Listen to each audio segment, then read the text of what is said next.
Hey everyone, welcome to Everybody in Charlotte. I'm your host, Marinator, and I am so excited because I have one of my besties who is going to be on our show today. We have the Ohavia Phillips. This woman is a media maven. She is the Charlotte Hornets host. She's a community activator, organizer, fashionista.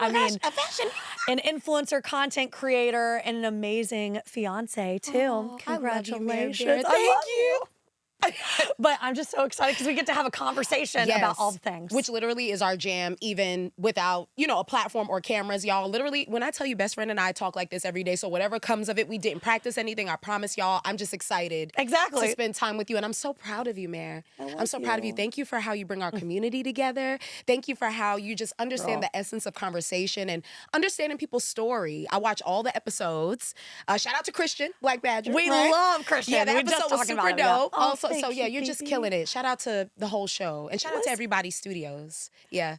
I know that y'all can probably already feel this light that is like emanating from this incredible woman. But speaking of stories, your story of how you got to where you are now is one of the most inspiring, beautiful things. And Robbie, who's the founder of the studio, said he met you. Now, let me tell y'all, that was insane kismet. I was not expecting that at all, Mare Bear. So so I walk in today to Everybody Studios and I shake Robbie's hand and I say, "So good to meet you." And he's like, "No, I remember you." All the way from People's Market at Dilworth.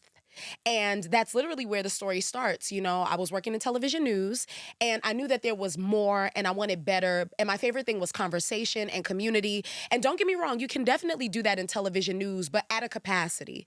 And so I decided to quit. And I became a barista. And in that season, you could say the rest was history. And what are the odds that Robbie, I think I made him a cappuccino. I love that. He looks like a cappuccino so guy. much. Yeah. And look at you now. I mean, can we kind of I want you to brag on yourself because you don't get to brag on yourself enough. I could brag on you literally forever. Tell me all the amazing organizations you've worked with. I know from nonprofits to Red Bull to Stacey Abrams. But I love you. I mean, I literally could read out your resume, but I want to hear from you some of the most maybe impactful moments for you in some places that you've either hosted for or whatever you want to share. Absolutely. So I got to be honest, y'all. This is the part I'm still working on, primarily because, and Meredith's my best friend. She knows, I just love doing good work and I love bringing people together, and media is my jam. But since you asked, I'll give the Cliff Notes version. So I do all things sports and entertainment here in the city of Charlotte and beyond.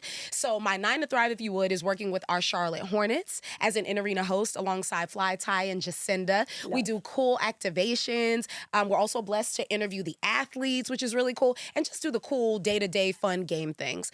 But when I'm not at the arena, I own my own media company, 6+ years and counting. Congratulations. Shout out to all the entrepreneurs. But I own my own media company called The O Show LLC, where we specialize in all things entertainment. So through my company, I have been so grateful to work with VH1, BET, Red Bull, St. John Knits, most recently, Microsoft, also to our local familia, our local news station familia, you name it. Honestly, I know I'm forgetting a few, but when I tell you whether it's local or global, I've been blessed to work with some incredible big brands, even some banks, Truist, Wells, US Bank. We'll be here all day, but I love what I do. I never You can work. do it all. And that's the best part of it is I feel like you're just so good about diversifying your audiences to the kinds of events that you do. Thank you. I mean, you really are able to do it all. And I feel like you have this amazing gift that is maybe it's, for you, I know God is a big part of your life. Absolutely. And I feel like you just download things from the universe and the way that you share your message with others is incredible. And it started in Charlotte, but it's gone so much farther than that. Absolutely. And I want to kind of know what you think of Charlotte, of its own identity. I would love to hear from you because you went to UNCC. Yep. I mean, you know this community so well. So what do you think Charlotte's identity is when a lot of people say, I don't know what Charlotte's identity is? And you know what? I get that. So first things first, I'm not from Charlotte. I'm from Brooklyn, New York. However, I love the Queen City. You're not going to outlove me loving the Queen City, okay? Just want to put that out there. But I got to tell you, this is always the question that's fickle because you have some people who say, well, this city's X, and then some people who love it and say this. I'll say on behalf of Ohavia that this is a city of possibilities.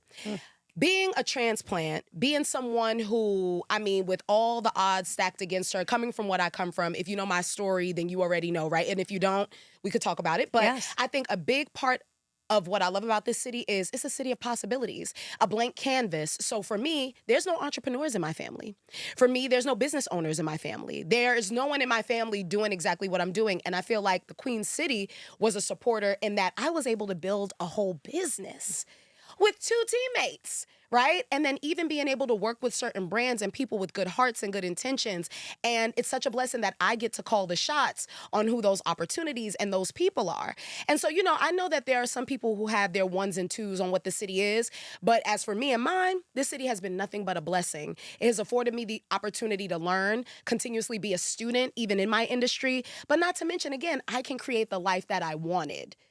It's a city of possibilities. If you want to see it, right? If you want to see the possibilities, you can definitely create them. I couldn't agree more. There's a city of possibilities. It is. And for those that don't know your story, Yes. are you comfortable with sharing some of that? Absolutely. Thank you, best friend. So for those who don't know, I went through it, but again, every test is a testimony. So my family moved here from Brooklyn. I'm the oldest of 5 siblings. My mom is a single mom, but she is an incredible woman, registered nurse of 30 years, you name it. Honestly, I really feel like I got a lot of my work ethic from my mom. I love She her never so made, much. Yeah, she loves you back. Oh my goodness. She was like, "You gonna be at Everybody with Mare?" I was like, "Call me in, Mom. I'm not gonna call you in the interview, okay?" We're gonna FaceTime her after. But literally, so she works so hard. That's where I get my work ethic from. But we fell on hard times. Parents had a very tumultuous relationship, very hard, challenging relationship. So we decided to move to New York. And it wasn't easy in the beginning. So I stayed in a Safe Alliance shelter, lived there for about 3 months. It was me, my siblings, and my mom. And I'll never forget the first night in that shelter, she said, "I'm gonna show y'all something. I'm gonna get us out of here." And she did. And for those who don't know, just to provide some context, usually when you're in a situation, a domestic violence situation in particular, and you're fleeing your home, when you stay in a shelter, you don't know how long you'll be staying in a shelter, being candid. Because depending on your situation, they're providing a safe space for you. My mom getting us out in 3 months is unheard of. Unheard of, but she worked hard. And so then the rest was literally history. Then during that time, I was at Myers Park High School. I was a student, had a lot going on, right? So trying to juggle hiding the fact that we were in this shelter while going to school, making grades. And I had the nerve to even be involved in all the things. So I was in like, oh my goodness, I was involved in everything. Dance, student government, involved. And then long story short, it came to a point where I was like, okay, Ohavia, you can either be a victim to this situation or you can literally be inspired by this. And I watched my mom navigate those things.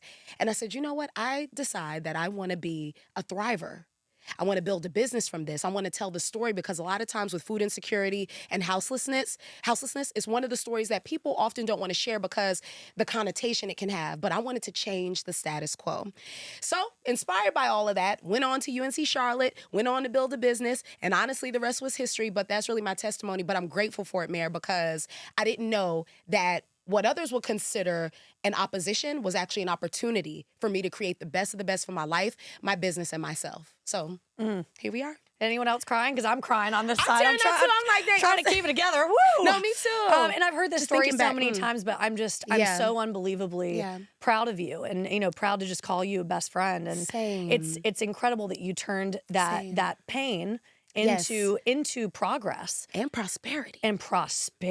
Yeah. Amen. Because I'm gonna be honest with y'all. If you've ever been broke, don't get no worse than that.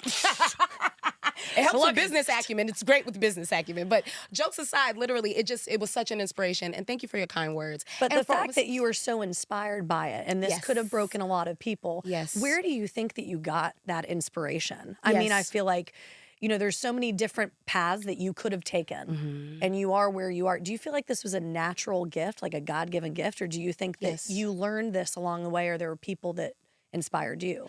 A little bit of it all, bit of all that, best friend. So for me, you know this about me, but my faith is a pinnacle of everything that I do. I love God. I love Jesus. Literally, Jesus is my best friend. He's the one that guides me. He's the one that helps me. He's the one that kind of helps me understand what is what. Because again, I didn't have anybody in my family to ask, right? LLC, how to file, all these things, right? They didn't know. So he literally has been my incredible strength and present help. But even aside from the spiritual realm for some people, I also have an incredible family and friends community. So, you're my best friend, like a sister. For real, you are my sister. But also to my family, I think back to when I told my family I wanted to quit my 9 to Thrive. And this was when I was working in television news. They were like, okay, Just make us promises that you would smile, you would be happy, and you would make money. And it's crazy that now, 6 years later, doing both of those things and so much more. But I really have to say, it comes down to a belief and community. And this is advice for any budding entrepreneur or anybody watching, and maybe, you're excited about launching something or a thing. I really believe, humbly, you have to have those two things.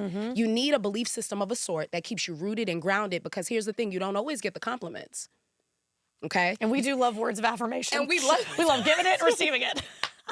So true, best friend. But you don't always get it, right? Exactly. And it's not that people don't want to give it or that you're getting critiques. They don't know how. They don't know how. And also, too, if you're building something no one has ever seen, you can't expect that from people. That's not fair, right? So I say that you need a strong belief system that reminds you of whose you are.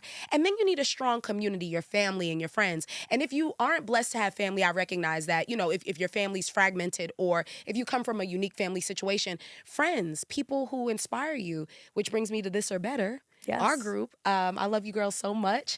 Consistently inspired by all the women in our group doing great things. So for me, it's definitely those two, for sure. I love it. And you're also such a great mentor to so many different students.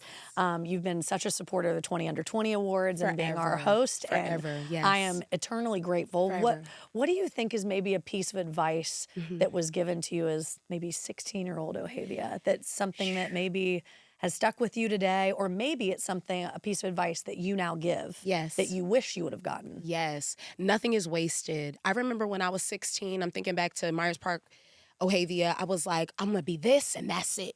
Well, life goes, you said, what? Let me give you all of this. Let me give you all of this. Let me give you all of this. And that's okay, though. I feel like oftentimes we feel like the journey, the path to our goals has to be straight and narrow. And I want you all to know it's giving outside the box. It's giving etch and sketch. And for the young babies that may watch this, if you don't know etch and sketch, Google. It's those things that, you create from all these different lines, right? And then you shake it up, it erases, and you get back to it. But really, it's okay. It's okay if your path is not direct. It's okay if you don't get into your favorite school out of high school. It's okay if you don't get that job offer. It's okay if they don't understand what you're doing. These are all the things that I didn't know was building me to be the best business owner, to be the best future wife, to be the best friend.